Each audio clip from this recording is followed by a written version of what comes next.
ҳукумати вилояти суғд радио озодиро ба иғвоангезӣ муттаҳам кард. бартарафсозии оқибатҳои даргириҳои марзӣ дар деҳоти Чоркӯҳ ва Сурх. дар Русия минбаъд хориҷиёне ки шиносномаи Русия гирифтаанд, агар аз рафтан ба ҷанг алайҳи Украина сарпечӣ кунанд, шаҳрвандиашон лағв мешавад. Украин 30,000 тонн гандум ба Афғонистон кӯмак кард. мақомоти иҷроияи ҳокимияти давлатии вилояти суғд радио озодиро муттаҳам ба он кард, ки дар лаҳзаҳои ҳассос гузоришҳои иғвоангез нашр мекунад.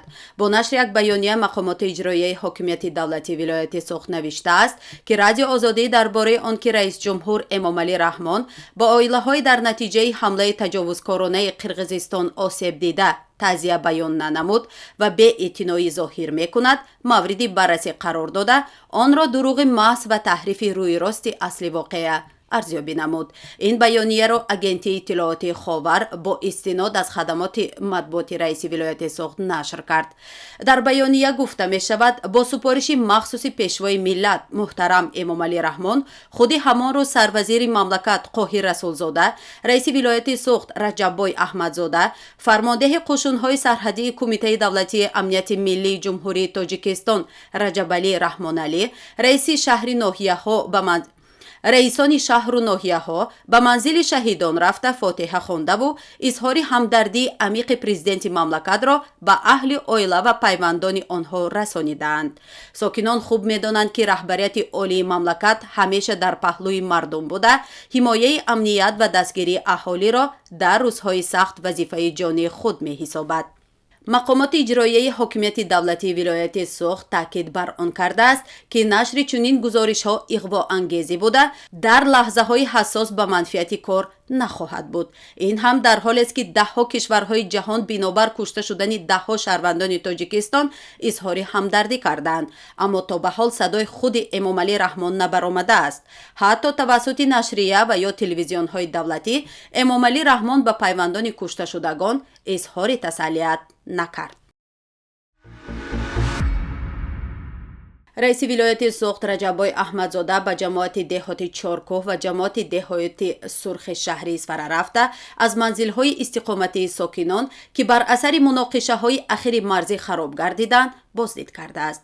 бино ба иттилои дафтари матбуоти раиси вилояти суғд, Аҳмадзода аз тамоми манзилҳои истиқоматии харобшудаву зараргардида дидан карда, барои бартарафсозии оқибатҳои даргириҳо, сафарбаркунии нерӯи иловагӣ барои иҷрои саривақтии корҳо, дастгирии сокинони зарардида ба масъулини мақомоти иҷроияи ҳокимияти давлатии вилоят ва шаҳри Исфара супоришҳои мушаххас додааст. Раҷаббой Аҳмадзода ҳамзамон барои дар муҳлати кӯтоҳтарин барқарор намудани муассисаи таҳсилоти миёнаи умумии рақами 64 ба шахсони масъул дастур додааст. як манбаъ дар ҳукумати ноҳияи Бобоҷон Ғафуров ба паём гуфт, аз вазъият дар Исфара огоҳ нест, аммо дар ноҳияи Ғафуров мақомот бо соҳибкорон, фаъолони ҷомеа ва имомхатибон вохӯрӣ гузаронида, барои мусоидат ба ҷамъоварии маблағ барои барқарорсозии манзилҳои тахрибшуда муроҷиат кард.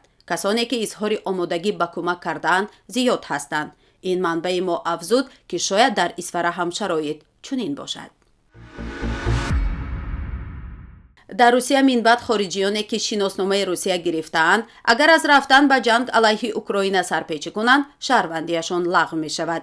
Кирилл Кабанов, узви шӯрои ҳуқуқи башарӣ назди президенти Федератсияи Русия, дар бораи омода кардани пешниҳоди хизмати ҳатмии ҳарбӣ барои зодагони Осиёи Марказӣ, шаҳрвандони Қазоқистон, Қирғизистон, Тоҷикистон ва Ӯзбекистон, ки камтар аз 10 сол пеш шаҳрвандии Русияро гирифтаанд, хабар дод. Кабанов пешниҳод кардааст, ки онҳо барои саркашӣ аз хизмат аз шаҳрвандӣ маҳрум карда шаванд ва дар нисбати хешовандонашон низ ҳамин гуна тасмим гирифта шавад.